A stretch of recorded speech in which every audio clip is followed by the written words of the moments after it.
better. Let's hope you turn up. Hope you can find me. Hi Lucy. I'm just recovering from some technical issues.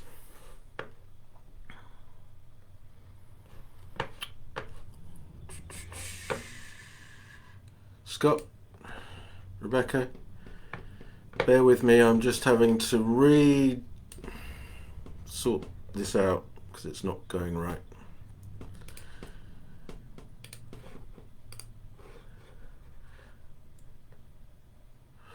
Right.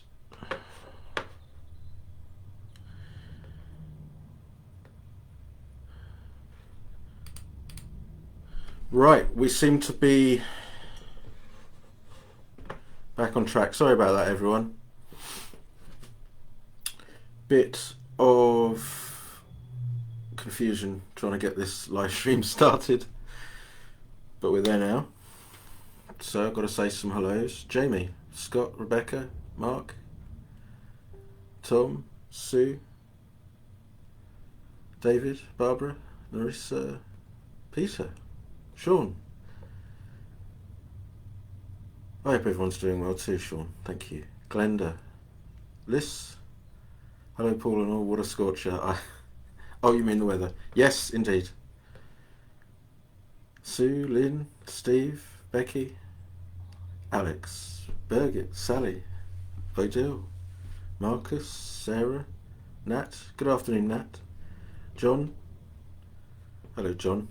Right, so good. Well, we're up to 30 or so. Elizabeth. So what I thought we'd do this evening is go through the stages of insight, what are called the 7 stages of purification,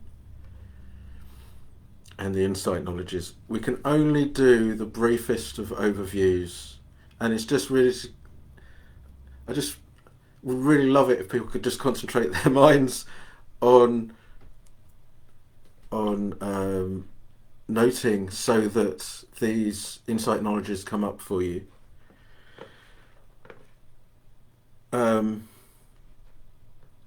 The 7 stages of purification really form the basis of the Sukha Vipassana method, which is the bare insight method which we employ here.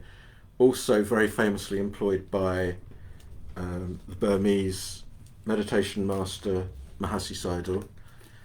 And if you've never come across this, which is called the Progress of Insight, which is Mahasi Sayadaw's treatise on the 7 purifications and all the insight knowledges, I thoroughly recommend reading it. It comes with a caveat, which I'll mention in a moment. What I've done is I've found that Access to Insight have Mahasi's treatise online, so there is on the notes for this live stream you will find a link to Access to Insight, so you can read his entire treatise. It's not that long, but it's a very, very effective. I found it really, really helpful. It does come with a caveat, which I will get into, but so that's Mahasi Sayadaw's Progress of Insight, and there's a link in the notes for this live stream. Also, I've also got a PDF that you can, if you're in Windows and you go to the link, it's what I've called the PDF of the 7 purifications. Right link to open in a new window. That's for obviously Microsoft Windows machines, and for Apple machines it's Control-click, and you can either download it or open it up in another window on your browser.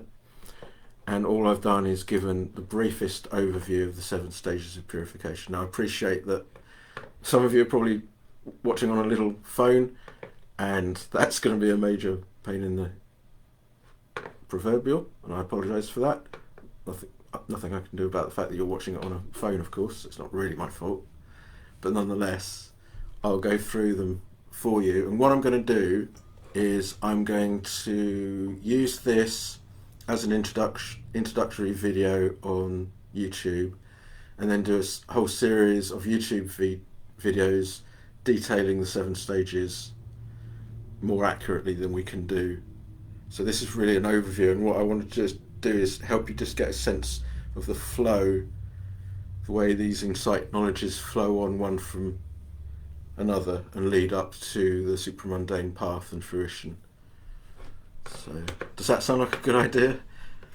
Well, it's an idea. Natalie, Julia, Jeff and Maxine, and Kath. Great, you could all make it.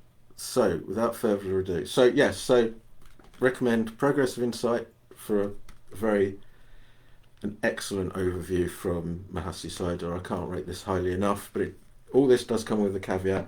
And just to say that there is the bare insight method is well established in Theravada Buddhism, and in the middle length sayings there's a sutta which actually called the Relays of the Chariots that goes through all of these 7 purifications. And also, if you're familiar with the Visuddhimagga, which is the ultimate classical text on Theravada Buddhism, you'll find that the entire compendium is the framework for it is the 7 stages of purification, beginning with purification of conduct. So it's absolutely fundamentally what this whole training is essentially about. Okay. Hi Amy, really glad you could make it. So, 7 stages of purification. So first of all, why do we do what we do? The Buddha is saying 4 noble truths, that suffering arises from craving, whenever we're passionately desiring life to be different than it is, we're coming from ignorant assumptions and misinterpretations of reality. So we've misunderstood reality, and all our suffering stems from that fundamental misapprehension, misinterpretation of reality. And so we passionately crave for life to be different than it is, and in passionately craving for life to be different than it is, we keep on reinforcing that sense that life is all wrong, and we keep on reinforcing the ignorance or the lack of true knowledge and true understanding, the lack of true knowledge and vision of how life actually is. And so the Buddha's training is the corrective for that. And so what we have to do is purify our minds. We have to purify our minds of the conscious exhibition of craving, so that's having to keep precepts and then learning how to overcome hindrances, and then with a mind which is free from passionately wanting life to be different than it is, we then mindfully explore and examine and investigate the true nature of existence. And so we are just dealing with the components of our ordinary 5 physical sense experience and mind, so what we call the six senses, okay, as we always talk about. Okay, so the purification of the mind goes through these 7 stages, and so the first stage is purification of conduct. So that's living by precepts, as we know, and also the generation of compassionate activities.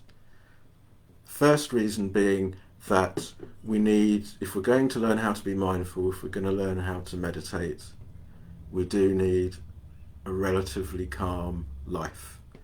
So living by the precepts will help to ensure that we're not creating massive waves of discontent in our lives. So we live by the precepts. We also generate compassionate acts of service, because that gives us a very healthy self-image, which we need also in order to sit quietly and be obviously also we're part of the world, and it's just an extraordinarily good thing to be kind, to be generous, to be of service to others. It brings us a healthy self-image, and it also reduces levels of self-concern, and that's massively important. And also I'd add at this stage that purification of conduct, although it can't do more than purify your conduct necessarily, through the generation of compassionate activities, it will actually stimulate and mature our spiritual faculties, faith, energy, mindfulness, concentration and investigation, which we're going to need all the way through the 7 stages of purification. We keep on, during the whole course of the Vipassana training, we are gradually developing those 5 spiritual faculties. If for any reason our progress stalls, you can bet your bottom dollar it's because there's something lacking in terms of our spiritual development, in terms of those spiritual faculties. So then we may very well go back to developing compassionate acts of service. And it has been interesting to watch how there are certain meditators I know that haven't got anywhere with Vipassana meditation, and then they've taken on some kind of long-term compassionate activity, and that's what's ultimately freed them and helped them mature and get them through particular insight knowledges. So you always have to bear that in mind. You can't do Vipassana without looking after your ethical conduct. It's not going to work. Okay, so, and this is going to have to be brief, I'm sorry, but I just want to give you a sense of how it develops. The next stage is purification of mind, which we know as overcoming the hindrances. Now, purification of mind can be an extraordinary, if you look in the Visuddhimagga, the degree to which they focus on all the jhanas, all the fixed meditations, you can go down that route, but it is also entirely possible to go down the route of developing sufficient concentration that you can put hindrances aside, and we call that momentary concentrations. So what we're aiming to do is develop the mind sufficiently by noting that when objects arise, there is enough concentration that you can attend to that object exclusively, but that object only arises for a moment and ceases. So the level of concentration we need to be able to establish is this momentary level, where you can attend to an object momentarily. You see that it arises, you see that it passes away, and then another object arises and you can turn to that and that and that, and you develop this flow of observing experience. Some people maintain that you have to be able to do all the jhanas first, but it's not the case. You can take that route, and I'm sure it's an amazing route to take, but what I'd like people to bear in mind is that once you've established where to place your attention, you'll realise that you can practice these 7 stages of purification. You can practice insight meditation standing in the queue in the supermarket. You don't have to be in this super duper spiritual state of exaltation. You just have to be present. You have to be here now, and all we're doing is paying attention to whatever arises. And you know that I've been talking recently about just start with colours. Just by naming colours, the act of naming those colours, you're just bringing yourself immediately into where you need to be placing your attention. And hindrances do come up, and they need to be attended to. You need to learn how to put them down. So this stage of purification of mind is ongoing. It's not like it's just you're just going to do it once and then you're going to have this pure mind. Those hindrances are always going to be in the neighbourhood, but as we've said in previous live streams, if we are totally inclusive, if we are willing to accept our shadow and learn about our greed, our hatreds, our restlessness, our confusion, however it manifests, then we can learn to let go of them and spend more time just noting what's going on in our experience. Okay, so whenever you're free of hindrances, whenever you're just in the moment, here now, and you're able to attend to your experience, we start by attending to the grossest, most obvious things. So tactile sensations, pressure, temperature, movement, all those tactile sensations. If you're practicing meditation and you're observing the abdomen, then it's noting being with all the various different tactile sensations involved in that breathing process. And as we do that, we then start to come into the third stage of purification, which is purification of view. And you can overview it as this is the point at which you're beginning to confirm aggregates, you're beginning to be able to put the Buddha's higher teaching into order in terms of your own experience. So you start to be able to recognize what materiality is and what mind is. And we come on to the first of the insight knowledges, which is called Analytical Knowledge of Body and Mind. So this is where you're beginning to recognize exactly what you've been told in your experience, and you're beginning to see that there's the arising of the breath, the in-breath, and there's the arising of the out-breath, and you recognize all the physical components that are actually going on in that. So you notice these tactile sensations occurring, and you recognize that there's this serial arising of experience. There's the in-breath, then there's an out-breath, then there's a sound, then there's thought, then there's tactile sensation, and you're beginning to recognize that indeed phenomena, ultimate phenomena, do indeed arise. And so there's that recognition that of the arising of phenomena, and there's also the recognition that with each material object, say a tactile sensation, there's also mind which knows it. So there's the knowing, the cognizing of that experience. So the analytical knowledge of body and mind is where we really start to see that with each material experience there's the mind which knows it, and they always arise together. There's a moment of body, and there's the knowing of that. There's the arising of a thought, and there's the knowing of that. There's a rising of a feeling, and there's the knowing of that. And so that's what's meant by the analytical knowledge of mind and body. Essentially it's saying is you realise that there is a mind and there is a body, and that they are interconnected, that you can't have one without the other.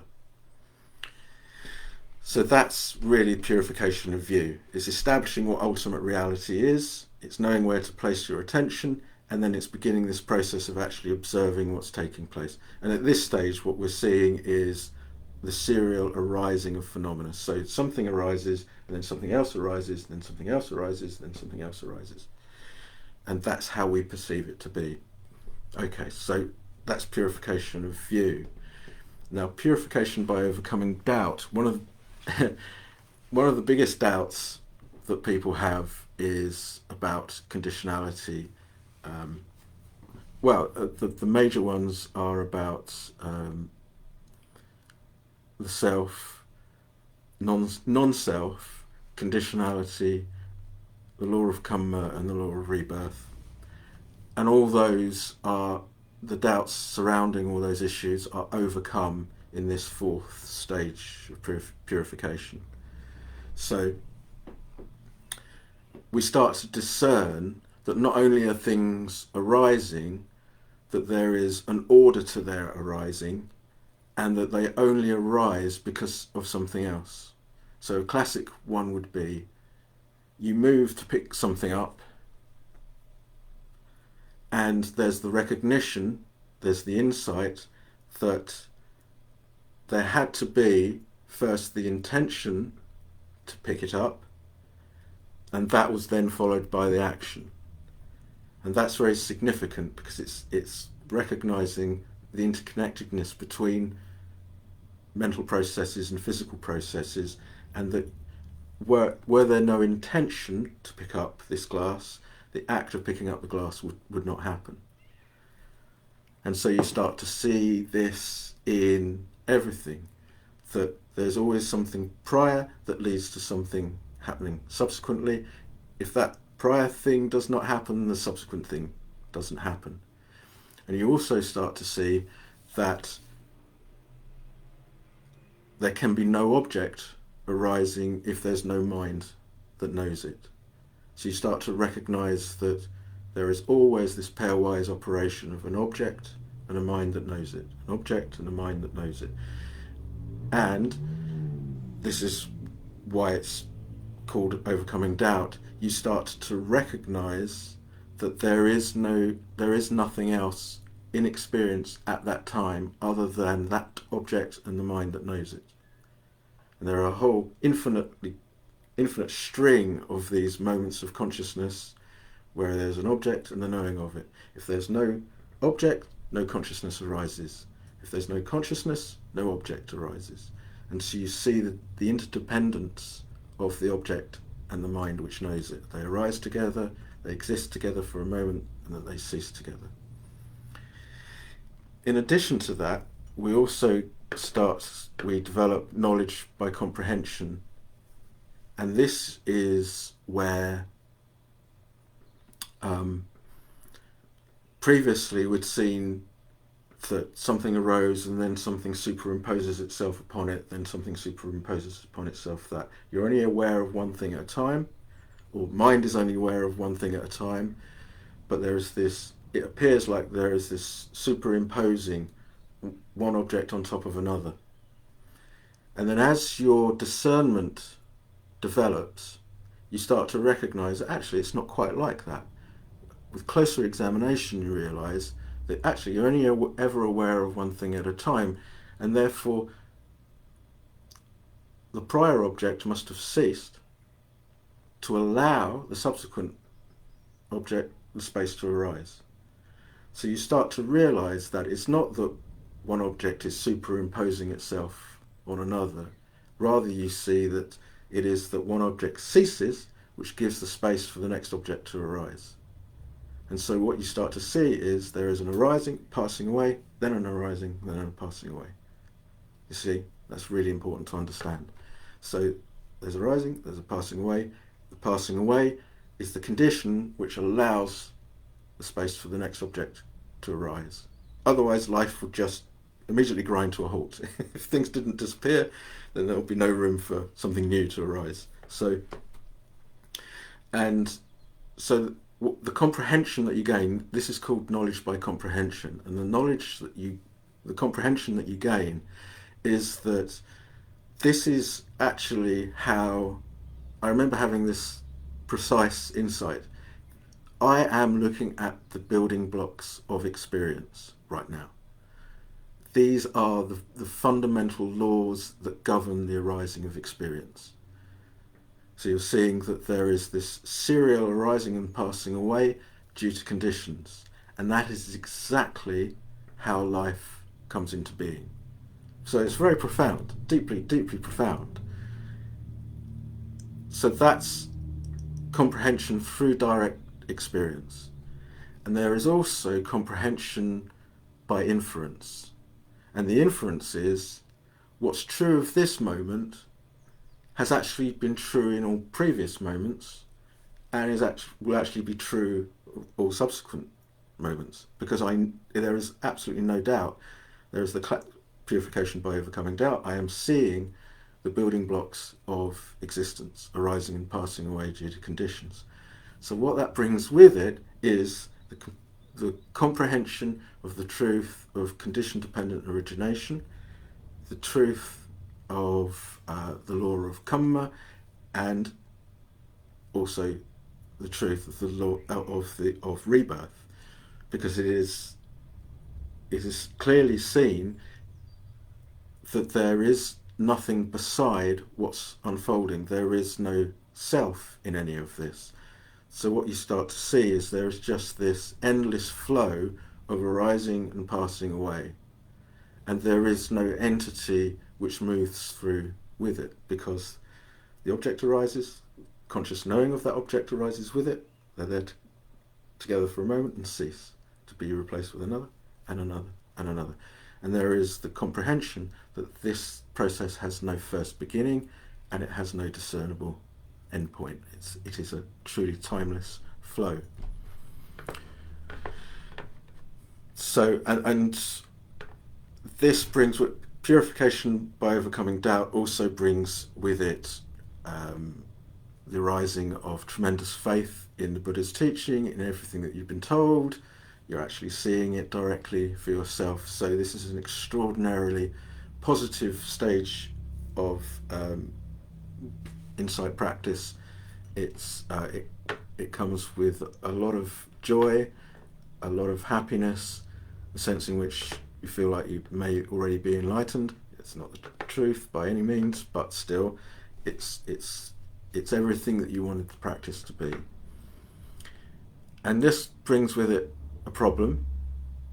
As we carry on observing and noting whatever's taking place in our experience in mind and body, we start to really relax into seeing how things arise and pass away, arise and pass away. So at that time, there's no grasping. There's no wanting life to be different than it is. I did say this was a problem, and the problem doesn't sound much like a problem at the moment. Meditation is everything that you wanted it to be. You're not grasping after anything. And so there are a number of effects that has. We concentrate more deeply. We get bright lights in the mind. We experience things like rapture and happiness and tranquility. Our noting is really strong. Our mindfulness is really strong. There's great equanimity. It's everything we wanted meditation to be. But there is a problem with this, and it's called the 10 corruptions of insight, which I think I've enumerated. The one I haven't enumerated is the final one, which is attachment. So what happens is we start to become attached. It is possible to become attached to and believe that the course of practice is to experience these rapturous, blissful, tranquil, equanimous meditations. And people get lulled into, it's like the siren song of samsara at its most subtle. It just lures us in to believing that, oh yeah, what I'm doing is I'm looking at transients, because we believe we're doing insight because we're looking at transients, we're looking at things arise and pass away, arise and pass away. But we fall into the trap of thinking we're doing that in order to experience these sublime states. And that is called the corruption of insight, because that's not what it's about. So if you're practicing bare insight, then what you have to do is, either with the help of a teacher or through your own common sense or insight, if you like, you have to recognize that that's a trap, that we're not actually meditating for those resultant states, and that there is a volition, a choice is made and a volition is put in to forego the strong mindfulness, the faith, the strong insight knowledge, the strong knowledge that arises, the rapture, the happiness, the tranquility, the equanimity. You forego the attachment, the belief that that's what I'm heading for. And instead, you realize that you have to include the bright lights, the strong faith, the rising strong mindfulness, the tranquility. You have to include all those as states to be observed with insight. That is to say that they arise due to conditions and cease, and that attaching to them is actually a source of pain. Okay. And you choose to carry on with the noting, and you forego those, what you'd think of was the whole point of the spiritual, walking the spiritual path, to experience those things. So you have to let go of them because they're not self. Despite the fact that they're so blissful, they are actually painful, because their loss is painful and their loss is inevitable. So somebody chooses to go past them and to carry on the insight path of noting. And that's the fifth stage of purification. Purification by knowledge and vision of what is the path and what is not the path. And that foxes people. That's one of the reasons why it's so important to have an experienced teacher that can stop you falling into that trap. Okay, so then we come on to the sixth purification, which is purification by knowledge and vision of the course of practice. So essentially you reach the point of maturity with knowledge of arising and passing away. It's still delightful, but now you're including that very delight as an object which arises. There is a moment of knowing of it, and it ceases. Okay. And then the practice and the noting and the insight actually moves. Now we're reaching the stages that people don't like so much. Initially it's fine. We reach the knowledge of dissolution. So having previously delighted in the fact that we've got this serial arising of phenomena overlapping one another apparently, and then we start to see, well no, it's actually an object arising and then passing away, an object arising and then passing away. We then reach a point where the mind hones in on the ceasing of phenomena to the exclusion of everything else. So it's a serial dissolution. So every object that we turn the attention to ceases instantly. It's like we're almost just seeing what was there, rather than actually seeing the object. We're seeing its disappearance. And initially this is good, it's enjoyable, but then it gets a little bit more serious, because of course that brings a whole raft of existential issues along with it, because we thought life was stable and secure and certain, and objects were really there, and they had their objective reality. But what we're seeing in the meditation is showing us that moment by moment, every component of any experience is dissolving into nothing again and again and again and again and again. So imagine like it's raining and there's a puddle, and you see the splashes of the rain as it hits the puddle, just disappearing, disappearing, disappearing, disappearing, dissolving, dissolving, dissolving. So this is an astonishing stage of the practice. And thank goodness that we see the arising first. We see the arising first, we gain faith in the Buddha's teaching. We see the arising and the passing away, and we're in love with life because we're not grasping after it. Then we start seeing the serial dissolution phenomena again and again, and that becomes a little bit more problematic. Is it any wonder then that there is a reaction, that there is a strong revulsion, what we call knowledge of fear, misery and disgust? So firstly there's the fear that arises because what we're seeing runs counter to the way we had assumed life to be previously. Misery arises. Oh, what's the point? What's the point in building anything? What's the point in making anything? If this is going to be the result, it just disappears moment by moment. So I'm really, the puddle is making you thirsty, thank you, Debbie. The puddle, the knowledge of dissolution did more than just make me feel thirsty, Debbie. It made me want to run away. As it does everyone. So there's a sense of misery arises because, well, what's the point? So it's like a depression. So you've had the elation of seeing phenomena arise, how life-affirming that is. And now we're seeing phenomena passing away moment by moment. And it's like, what's the point?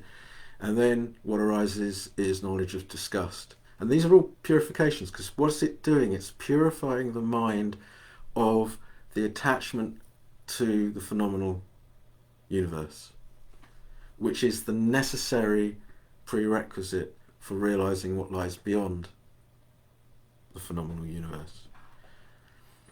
So you have to be willing to let go of your former view of life. Now, really useful to go and be with your teacher at times like this, because the teacher's been through it, and the teacher knows, your spiritual friend knows that it's fine. In fact, you know it's fine too. And one of the things I often say to people who reach this stage is, well, you kind of burnt your bridges.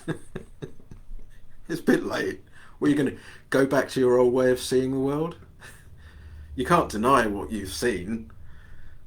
You have seen that the aggregates are real. You have seen that that's what life's made of. And you have seen the arising and passing away, and now you're seeing the other side of life. You're seeing this is the suffering inherent in reality. Everything that arises has the nature to pass away. So, yeah, there's the fear, the misery, the disgust with formations, as we call it, and that leads then to the knowledge of the desire for deliverance. So, either with the help of the teacher or by oneself, the meditator recognizes that the only way is to keep going with the noting. And the ego puts up a real fight, because the ego is all about trying to maintain the status quo. The idea of going into the unknown is difficult to bear. We go into this further knowledge, which is knowledge of reobservation, where one decides that one has to go back through the whole field of formations of objects and consciousness arising, and do it again, do it all over again, and just keep on watching, keep looking. And it can be very, very trying. It's like those of you with restless leg syndrome will know what that feels like. Well, imagine your whole body feeling like that. I'm probably not selling this terribly well. But what it is, it's the response of the known, that aspect of ourself that wants to cling to what we already know, and it just puts up a fight. And so you just have to persevere. Knowledge of reobservation I found that extraordinarily trying. But it does end, and again, the teacher can point that out and tell you that this is only a stage. You had to expect a fight back at some point. The ego is not going to give up so easily. And you just continue to sit and note. And what I found was that if I was sitting and noting in meditation, and I'd find it extraordinarily restless, I'd find, and I'd just have to keep going. The moment the bell went and I stood up, gone. All that restlessness gone. And I realised that it was a result of what I was doing meditatively, that it was a meditative outcome. And that really, really helped me. It felt extraordinarily profound to me that this was going on. And Alan was so good at reminding me that you do come through it, and you come through it to what we call knowledge of equanimity about formations. So you've had the elation, you've had the depression, you've had the massive attempt at rejecting the path, you've come through it, and you eventually reach equanimity, which means essentially you've accepted the truth of what you've seen, that indeed phenomena dissolve moment by moment. There is the arising and there's the passing away. So it's freeing you up from those attachments. And so this now leads into a really beautiful stage of the practice where equanimity, evenness of mind in regard to any kind of phenomena whatsoever just grows stronger and stronger and stronger. So it doesn't matter if you've got pains, aches and pains, it doesn't matter, because you just observe them with this really keen, mature insight into the transient, unsatisfactory and selfless nature of what you're actually observing and those painful feelings, you see that the painful feelings do not persist through time at all. They just ping, ping, ping, ping, ping, arising, passing away. And it's such a strong, spiritually strong period of practice that literally nothing can really upset you or get at you at all. And then that leads to insight leading to emergence. And the special part of this stage of the practice is that one of the three marks really starts to stand out. It could be the mark of transience, it could be the mark of suffering, or it could be the mark of non-self, but it really, really stands out. And the mind, as it were, just really glums in and focuses on that mark. So it's momentary concentration, so it's seeing each object momentarily and observing its true nature to arise and pass away. But one of the marks, one of the characteristics really, really stands out. And that leads to a final noting of the occurrence of phenomena in terms of it being, say, transient. And then there is what's called the maturity knowledge. And the maturity knowledge is that moment when the insight has become so keen, and it's backed up by everything that we've seen so far. We've seen the delightful side of phenomena, and we've seen the horrific side of phenomena, because it ends moment by moment, and that led to this strong desire for deliverance, to be free from the whole field of formations completely. And so the insight gets stronger and stronger and stronger, seeing transience gets more and more keen, to reaches the point where the mind naturally and spontaneously gives up its obsession with the occurrence of phenomena. And because it's given up its obsession with the occurrence of phenomena, it then alights on that which has always been there, but which has always been ignored, which is the non-occurrence of phenomena. I mean, it's so simple. So we're obsessed with the phenomenal universe, and we don't see that which is always there. It does not arise, it does not pass away, the non-occurrence of phenomena. And that is the maturity knowledge, which then leads on to purification by knowledge and vision. So that letting go of the obsession with the occurrence of phenomena then leads to what we call the path knowledge, which is alighting on that which neither arises nor passes away. There is then a subsequent knowledge moment, which is the fruition of that path.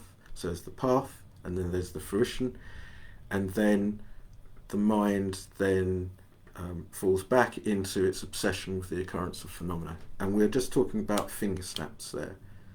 And that is what we call the realization of Nirvana. So it's the supramundane path and fruition, which lasts just for finger snaps, and then it's gone. At which point there's the subsidence back into what we might call ordinary states of consciousness, and what usually happens is that the mind is then just blown away by what's just happened. There's just incredible faith, joy, sense of wonder at what just happened, not quite believing that something just happened, but something definitely did happen. And then there's quite spontaneously there is a knowledge of reviewing. How much somebody reviews, I think, is dependent on their knowledge of the Buddha's teaching, but essentially there will at least be the review that indeed there was this experience which was, or the arising of this knowledge which was unlike anything else that's been experienced before. And that's the path, essentially. The first time somebody goes through that, when they come to the point of the supramundane path and fruition, we call that stream winning. So that's winning to the stream of consciousness, which will eventually bring about full enlightenment. However, you have to go and do all that work again 3 more times. The stage that you go back to, though, is the stage of knowledge and of arising and passing away. And what essentially happens is, and the teacher will essentially know that the student has got through stream winning because A, they were doing so brilliantly before, and now they're coming in and saying, I've lost my mindfulness. I try to meditate and it's just so difficult. I just can't see things arising and passing away anymore. And those two things combined, because the teacher has known where the student's at all the way up to that point, knows that whether they know it or not, whether they're fully aware of it or not, they have been through the supramundane path and fruition. And when somebody then attempts to practice again, which of course they must do, they find that the whole practice has gone back to being really coarse and really difficult. And essentially what you have to do is you have to start noting, and gradually the subtlety comes back, and when you do get back into the insight knowledges, the place that you get back to is knowledge of arising and passing away, essentially. And then you have to go through all the insight knowledges again from there on the subsequent paths. I feel like I've been talking for an awfully long time, about 45 minutes, but that's how long it takes, just to really give you a sense of the flow of how all these stages unfold. And it is actually entirely logical. It's got a, in a way, there's nothing mystical about it at all. It's just learning to pay proper attention. So if you've got any questions, observations, then please do chip in. Debbie's puddle observation was the last comment I got. I will say that the caveat that I thought I'd mention is that I think it is really, really useful to go and read, especially Mahasi Sayadaw's treatise on this, because it is absolutely superb. I know that Mahasi Sayadaw was not only an extraordinarily gifted meditator, he had the formal Theravada Buddhist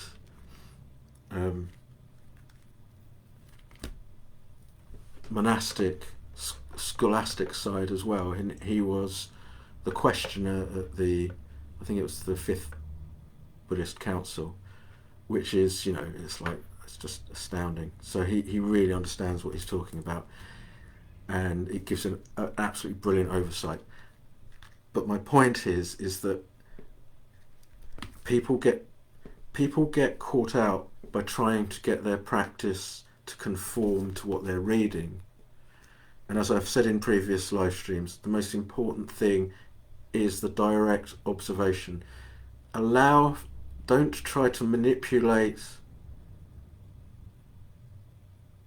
Do your best trying to not to allow yourself to be enticed into trying to make it appear as though you've reached this stage or you've reached that stage. It's really useful when you are going through the stages, for instance, knowledge of dissolution or knowledge of misery or knowledge of equanimity about formations, to know that that's where you are and to be working effectively.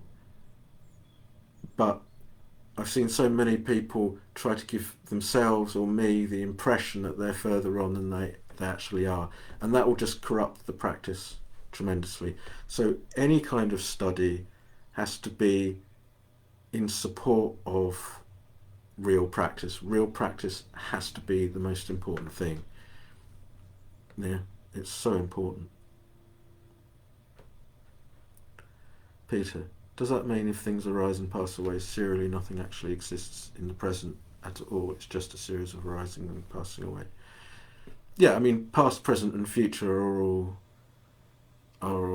conceptual. I mean, there is definitely something happening now, but nothing in what is arising now passes through time. So, in that sense, yeah, there is no present. There is just now. Mark, for a second there, I thought you meant the path takes 45 minutes. Mark, if you get yourself... Oh, I shouldn't say this because now everyone goes, it's only going to take 45 minutes, fantastic. That's not what I mean. But truly, if somebody were... I think I mentioned this in my book. If you were to take all the time out between these insight knowledges, if you were to just remove all the time in between the arising of these knowledges, the whole path, or even all four paths, would probably be done in a minute. You know, an insight knowledge, when it arises, just arises. But what takes the time is the distracted mind, the forgetting to do the practice, the lack of intent, the lack of volition, weakness in the five spiritual faculties.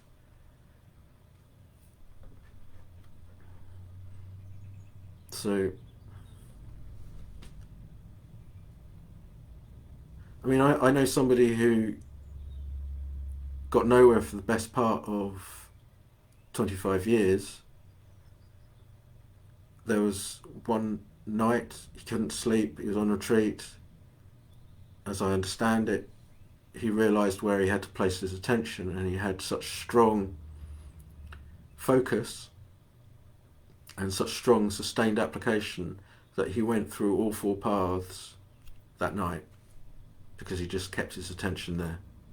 So if you can do it, if you can just keep your attention there, just keep observing, just keep noting. And like I said in the last, was it the last live stream or the one before? If you're observing transients, it will happen.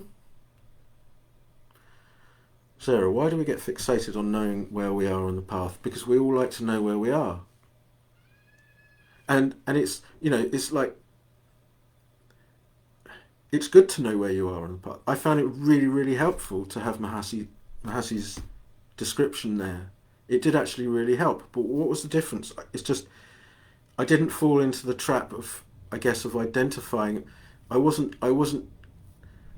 guess I was running the risk, but there was always the knowledge that I had to actually note, and these insight knowledges had to just to I had to do the real thing. It wasn't enough just to say, oh, it's like that joke I told about, if you're going to Bath or Bristol, you don't stop at the first sign to Bath and Bristol and get out and start celebrating and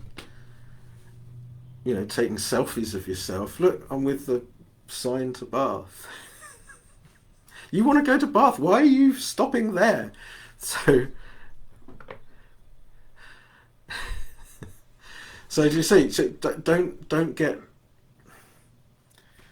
entranced by any stage. Especially on the first path, because the first path is the fetter on the first path is personality view, where we're the ego is constantly wanting us to take identity from what we're doing and say, well, that's me. So that's me. I'm a knowledge of arising and passing away. That's who I am. That's utterly counterproductive. You'll just get completely stuck. So you want to avoid that. Jeff, I can relate to the stage of difficulty. Well, there's difficulty and there's difficulty, Maxine, really. But it's worth it. I mean, any stage is a stage. The very fact that we call it a stage means it's got a beginning and an ending. You just have to keep on pushing through. We'll explain. Thanks, Paul. Best crack on then. Lots to get on with. Yes.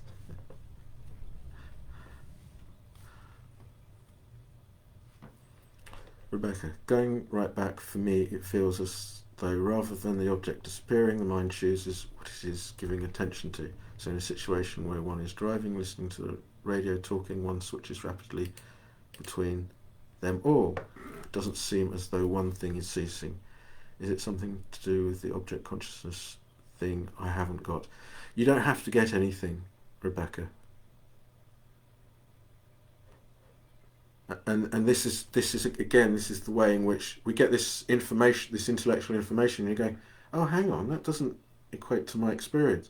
What's more important is just carry on noting, having the faith to carry on noting.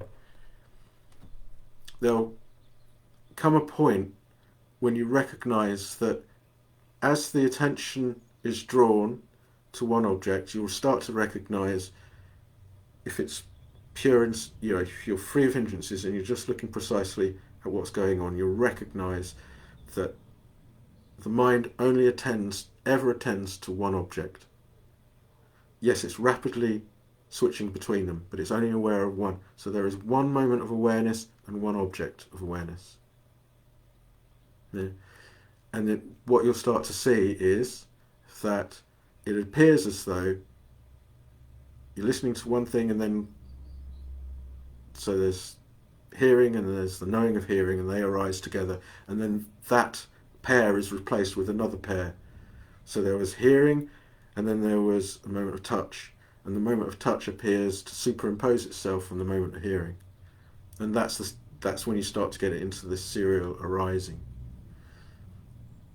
So again, we always have to accept where it is that we are, rather than trying to push, because if you try to push to get more insights, then you're actually fogging up the ground you actually want to look at.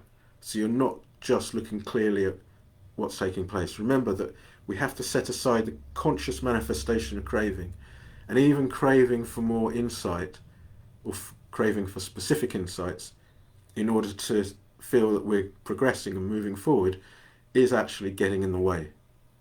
So you have to be willing to just rest with what is, acknowledge all these tendencies to want to get in there and muck things up,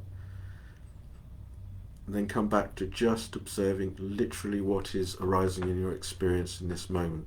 But it helps to have a sense of where it's all going, because where it's going is brilliant. Is it better to just assume you're at the bottom of the rung than to overestimate where you are? I think probably the best thing to do, well, it depends on character type, because, a craver, someone with a greedy outlook, needs to undercut their own estimation by half, and then undercut it again by half. But if you have a hate mentality, you believe you're on the bottom of the rung anyway. There isn't anywhere to go. And I imagine that you can, and I do have students that are actually further on than they think. I think the best thing to do is to come and have a chat, and to just explain in your own words, not where you think you are at all, but just explain what happens when you meditate. When you get free of hindrances and you note, what happens? And one of the things I ask people, which is something I got from Alan, which is to ask them, when you're observing, what is it you see? Do you see the serial arising of phenomena? Something arising, and then something arising, and something arising, and something arising. Do you see the arising and then passing away? Something arises and passes away, and then something arises and passes away, and then arises and passes away? Or do you see serial passings away, if I can put it like that? Is passings a word? Probably not. Yeah. And if somebody is actually helped by the teacher to actually review in that way, and to look at actually what's happening, and also the way that the kind of emotion that they experience, that's going to tell us something, isn't it? How easy is the insight coming? How difficult is it? How does it feel? Is it making you feel anxious? Is it making you feel joyful? All those are telltale signs as to where somebody is. But don't go in with the kind of subconscious attitude of trying to sort of somehow convince the teacher that you're here or you're there. You don't know where you are. That not knowing where you are is better, really, I guess, overall, having said all of that. But if you go in to say, I just want to have a really honest conversation about what's actually going on, because the teacher can, if there is that honesty in discussing things, then the teacher can, they can say things that can just help sort of move it on a little bit and prime you for the kind of insights that will arise subsequently. The teacher isn't doing that to just look cool. The teacher's, so that, the teacher says something and then the next day you're meditating and you see exactly what the teacher said. The teacher's not doing it because the teacher wants to look good. The teacher's doing it because by priming you in that way might help for that illumination to occur as a supporting condition. So that's what I'd say. Come and have a chat. I remember one student was, I can't remember whether it was one of the terrible threesome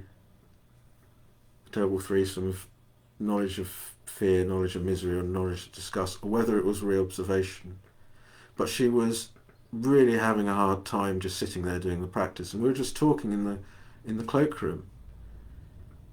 I can't remember what it was that I said to her, but it was something along the lines of, "That's great. This is really brilliant. You don't see it as being really brilliant, but it is. You're on exactly the right path. Keep doing what you're doing." And it was all that she needed, just to keep, just that little bit of faith, that little bit of empathy. The teacher knowing where she was, knowing that it was difficult, and yet being able to say, "No, you're absolutely on the right track. You're doing exactly what you need to." Because anyone gets a fillip, don't they, from that? The teacher saying, "No, this is great. You're exactly on the right line. Keep going."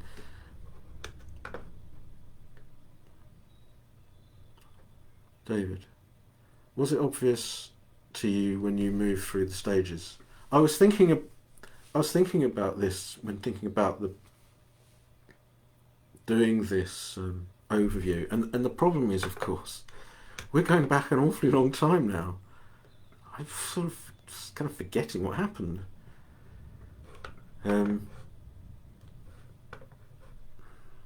Like, for instance, there was definitely, like, I remember knowledge of dissolution, this point at which, it feels like raindrops are just disappearing. And life got very strange for a while. And it was clear that that's where I was at, knowledge of dissolution. And as I said before, knowledge of reobservation was really harrowing. And there is so much more that if we do it in little stages that it can be said about each stage and each of the knowledges. But that very strong sense of wanting to get the problem finished with, that was really, really strong.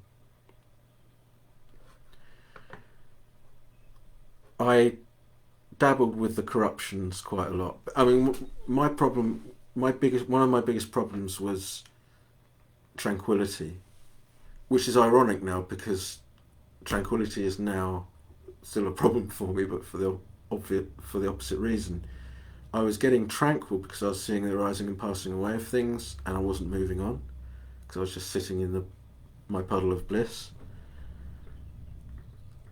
And Alan would have to sort of dig me out routinely, and I was just so thick that, and my intention for a meditation was just so slack that I wouldn't think it through beforehand, and so I'd go into the meditation, I'd just end up going back into the tranquility again.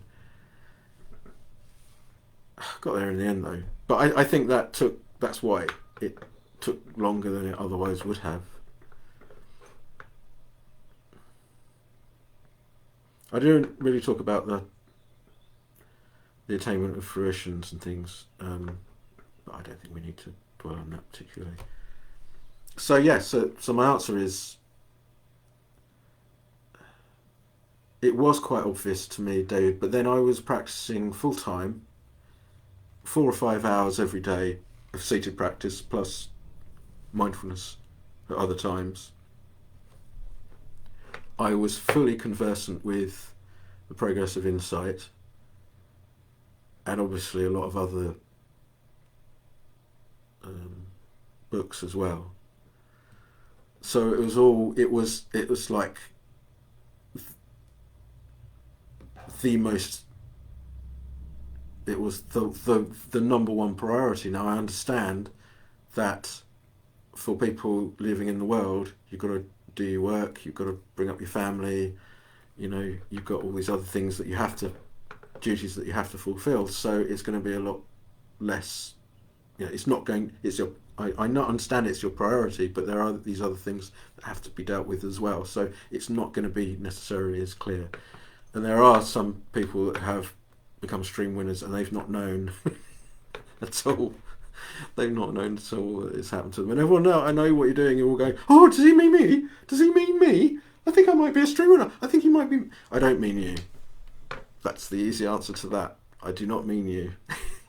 If you think you're a stream winner, come see me and tell me, and we will get to the bottom of it. Debbie, I felt like I hit the black hole in space for a few weeks. Oh, but just kept reminding myself just to let things unfold. We have no control.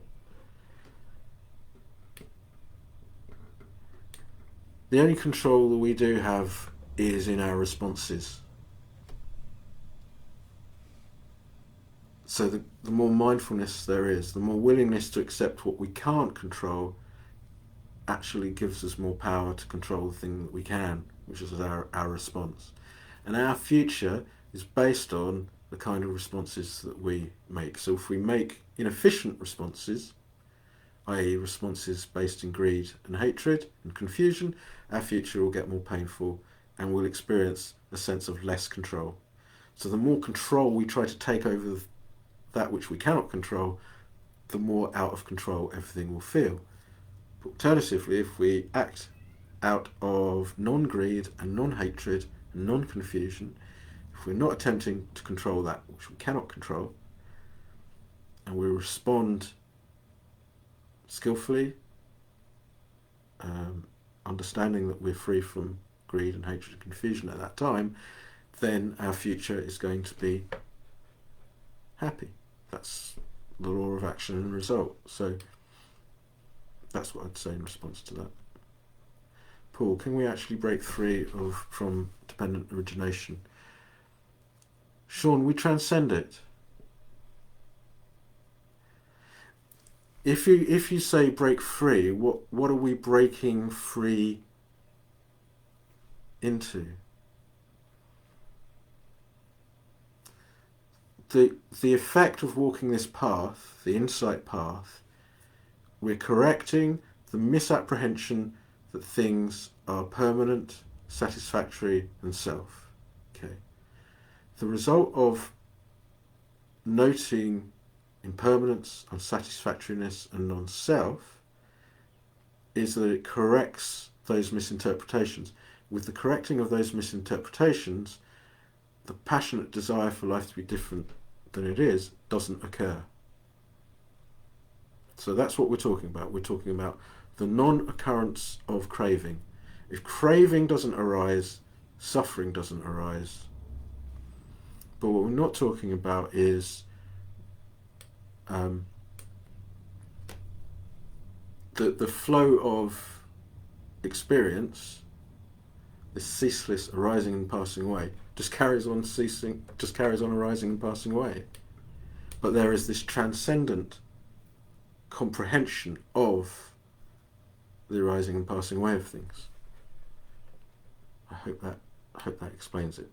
But the only important thing is that the craving that causes suffering no longer arises, because the misinterpretation, the misapprehension is no longer there. Alright. Gosh, that's over an hour.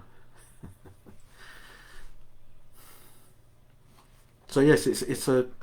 I think I've given myself quite a lot to. I've bitten off quite a lot here if I'm going to do videos on this subject. This is the problem of making promises. You have to keep to them. So yeah, so that's the intention, is to do some videos where I can do each section in more detail. So do be sure to look out for that on YouTube. So I think we're done for today. I hope that was useful. Seems from your comments as though it is. There is lots to think about, Barbara, but I would much rather than thinking about it, that people just practice, noting. From the very beginning of Purification of Conduct, just start noting. Just note now. Carry on noting. It's so much more important than the books. Direct experience. And it will all make sense if you practice. Real practice will make sense of this far more than thinking about it. Far more than thinking about it. Brilliant. Thanks for your comments. And yeah, have a think about what we talk about on Sunday. Somebody had asked about looking at ethics a little bit more, and somebody asked about self-concern. So see if we can fit those two things together. They're the same thing essentially. So yeah, so I hope that was interesting, and I hope you can find the links in the blurb for this live stream. And do check out Mahasi's Progress of Insight, because it is a work of art. And we'll speak again soon. Okay. Right, everyone, have a lovely evening or day wherever you are, and we'll speak again soon. Bye.